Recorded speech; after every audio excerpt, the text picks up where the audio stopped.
So some years ago, I faced a life-changing decision because I was super unhappy with my career path, right? So in 2019, I was about to become a police officer, or at least I was in police training. And I realized, okay, after around about 6 months or like 3 months, I realized it, and I stayed in 6 months. I was becoming more and more unhappy. Why? Because this was simply nothing for me, right? I wanted something completely different for my life. My father told me, okay, do this job, it's a safe job, and like what you do when you're 19, when you don't really know what to do with your life, you listen to what your parents maybe tell you, and this is what I did.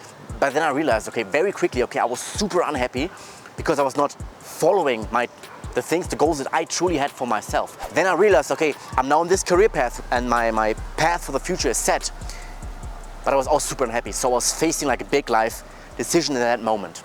My name is Dennis and I'm building my business in sales right now because, yeah, my goal is to live free and to travel the world. Right now we are in Medellin, Colombia, where the sun is shining in my eyes right now. And yes, here on YouTube, the goal is to document my whole journey, the ups, the downs, the in-betweens, and of course the learnings that I make on that journey. So if this is interesting, consider subscribing. And now let's continue with this video.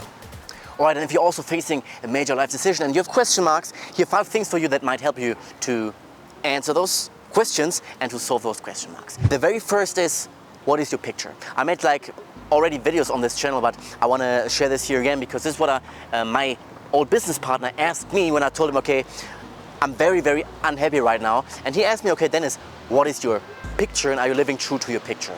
So what is a picture and what do I mean by that? So basically the picture is the picture that you have in your head of the experiences that you want to live right now. It's like the lifestyle that you envision yourself to have and to live right now. And whenever we're not like aligned with those lifestyle or with this picture, with the vision that we have for ourselves, usually we are unhappy, or at least if we're not striving towards that picture, this will lead to like demotivation and that we will not be happy. And this is something that we should consider when we are facing major life decisions. Ask yourself, okay, do you envision right now maybe being in an office, working 12 hours a day and making lots of money in your 20s? This could be your picture, right? Or maybe your picture is being more or less free and traveling the world, seeing different places like Medellin, maybe other places, Brazil, Asia, Bali, whatever it might be, and being on the beaches and then making less money. This could be your picture, right? In general, like there's no right or wrong answer. Like you just have to answer yourself, okay, what is your picture? What is really true to you, or what like experience do you want to live, right? Only you can answer this, but it's important that you define this for you, like for yourself, like very clearly, because only then you can make the right decisions that are according to your picture. Police and being in police training might be the right picture or the right experience that many people want, right? In the application process, there were many super unhappy because they didn't pass. And for them, this was the picture, right? They wanted to be a police officer. And then this is right for them. But I realized for myself, okay, being a police officer, it's not my picture. I prefer the picture of, for example, more traveling. Like this was my picture now. Now I realize more, like the picture changes a bit to, yes, I still like traveling, but it's also like the money side, right? Okay, being in an office and working on the money part. And then here and there some travel. This is what my picture is right now. So this is also like part of it. Define your picture, what you think is your picture, then go out and live it.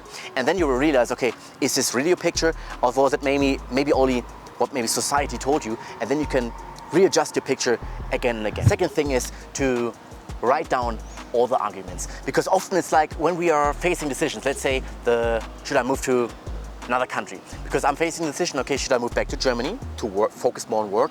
Should I move to Cyprus, to friends and visit friends, or should I stay here in Colombia? Then, for example, what you can do, often like you have certain arguments, but they're just in your mind, right? And they're not really clear and clearly defined, and you don't know, okay, which is like more important than the other argument. And then it's very helpful to just journal or to just write down thoughts and write down arguments, and then think, okay, which are the most important one? Like which have the most weight? For example, factors could be like the weather, right? For example, weather would be better in Colombia here. Taxes, tax situation, the proximity to family, what is better for the lifestyle, etc. All those points that are important to you personally. And then you just look, okay, which is an argument for which country.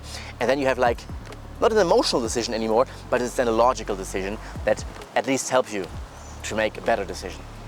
All right, point number 3 is a quick one, and it might sound a bit cheesy, but it's, okay, listen to your intuition, listen to your gut feeling. Because often it's like we're having like different pro and con arguments, but if we would be honest to ourselves, if we would listen to our gut feeling, we already know what the right answer is. And this is nothing where I can make like a clear example or anything, because you have to decide for yourself and you have to listen to your gut feeling yourself. But I can make an example for my life, for example. I was talking yesterday with my cameraman about like an important decision for my life. Okay, move back to Germany, whatever it might be. I was telling him all my arguments, and I was like mainly telling arguments for one point. And then he just said, dude, hey, you already know what the right answer is. Do we really have to discuss this? And then I was like, okay, yes, you're right. I knew what the answer was if I would have been honest to myself, but often what happens is that we are like seeking external like confirmation because we're just a little bit insecure about the point, because it is like a huge life decision, right? Because it's like a major like change that will happen in our life. So we want some security from other people, right? To confirm our point. But often it's like, hey, just listen to your gut feeling and you will have, I think in most cases, the right answer. Point number 4, because what often happens when we're in between like decisions is like we prefer one outcome. For example, let's say you are deciding, okay, should I stay in your home country or should you travel? Often it's like, okay, we would love one option and this is what our gut feeling would tell us, but then there's still the fear that is holding us back from doing what we really want to do. And then there's a great thing that we can do is that always we think about the worst case scenario, right? We just ask ourselves, okay, let's say I'm doing what I truly want to do, what my gut feeling tells me to do, but what I'm like a little bit afraid of. What's the worst thing that could happen? And usually the answer is, okay, nothing that bad. Let's make the example of traveling. Let's say back in Germany, like, okay, should I travel really to Colombia and work from there, right? And shoot videos there? Or should I stay in Germany? I'm a bit afraid, right? And fear is always paralyzing and wants us to hold us back. But let's think about the worst case scenario. The worst case scenario is, okay, I spend some money on the flights. I'm shooting there, and if I hate it there, I can always come back and continue my journey, continue working in Germany also.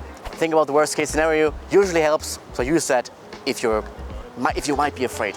Be clear on whether you will regret your choice. And this is also, I think, a great thing when it comes to fear, right? Again, often fear paralyzes and we will not make the decision that we truly want to do. But if we ask ourselves, okay, if I will not do it, will I regret it at some point? Then it's more likely that we will still say, okay, it might be worth the risk. Yes, it might be risky, but I still don't want to suffer the risk of regret, right? If I'm 80 years old, I don't want to tell myself, okay, I wish I would have gone to Medellin, Colombia. I wish I would have traveled to Latin America or to other countries, right? If I ask myself the question, would I regret it? And if the answer is yes, then it's a pretty good indicator to at least try it out. And then ask yourself again, okay, what's the worst case scenario? But I at least try it. And I never have to ask myself, okay, what if?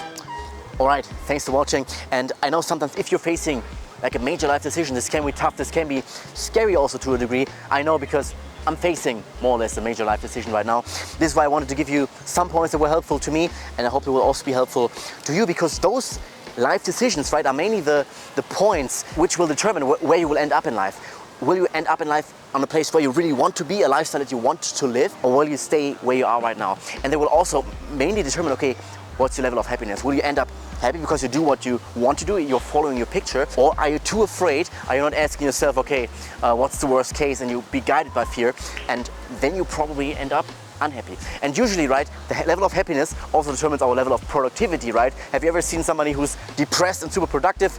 Because the motto of this channel, you know this if you're following this a bit, is 10 years of hard work for 50 years of freedom.